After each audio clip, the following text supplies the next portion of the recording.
Hello दर्शन नमस्ते सबैजनालाई। यस मेरो भ्लगमा जोड्नुहुने यस मेरो च्यानलमा जोड्नुहुने सम्पूर्ण साथीहरूलाई हृदयदेखि धन्यवाद भन्दै म आज यो सानो मिनी भ्लग लिएर उपस्थिति भइसकेको छु। पक्कै पनि यो भ्लग हेरेर तपाईँहरूले मलाई साथ दिनुहुन्छ भन्ने मलाई पूर्ण विश्वासका साथ मेरो भ्लगलाई म अगाडि बढाउँदैछु। म हिजो केही घरयासी सामान किन्ने म गएको थिएँ। त्यहाँको सामानहरू मैले देखाउन असमर्थ भएँ।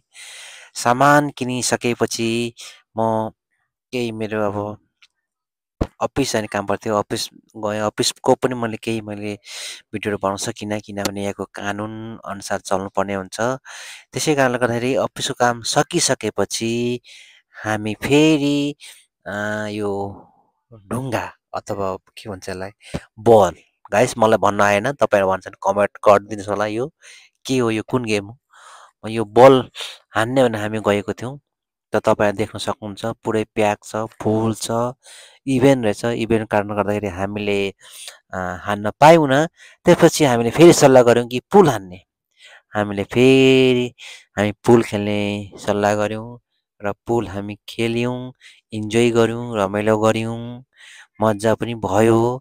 तर पुल हान्न बिर्सेछु। हेर्नुहोस् गाइस म कसरी हान्दैछु हेर्नु त, हेर्नुहोस् त गाइस, हेर्नुहोस् त गाइस, मैले पुल हान्न बिर्सेछु, मतलब खेल्न बिर्सेछु गाइस है। र एकदम रमाइलो भयो। यो पहिलोचोटि गएको हो यो ठाउँमा, एकदम राम्रो ठाउँ रहेछ। तपाईँहरू पनि जान सक्नुहुन्छ यो ठाउँमा, तपाईँहरू पनि खेल्न सक्नुहुन्छ। आधा घन्टाको 20 रियल मात्रै लिँदो रहेछ र तपाईँहरू पनि गएर यसमा मनोरञ्जन लिन सक्नुहुन्छ, टाइम पास गर्न सक्नुहुन्छ, इन्जोय गर्न सक्नुहुन्छ। त्यसपछि हाम्रो गेम सकेपछि हामी फेरि भोक लाग्यो। फेरि त्यसपछि हामी खाना खानलाई हामी फेरि पस्यौँ। हेर्नुहोस् हामीले खाना खाइयो। खाना खाइसकेपछि फेरि म ड्युटी जानुपर्ने, सिधा रुम आइयो, त्यसपछि ड्युटी गइयो। हवस् त, धन्यवाद।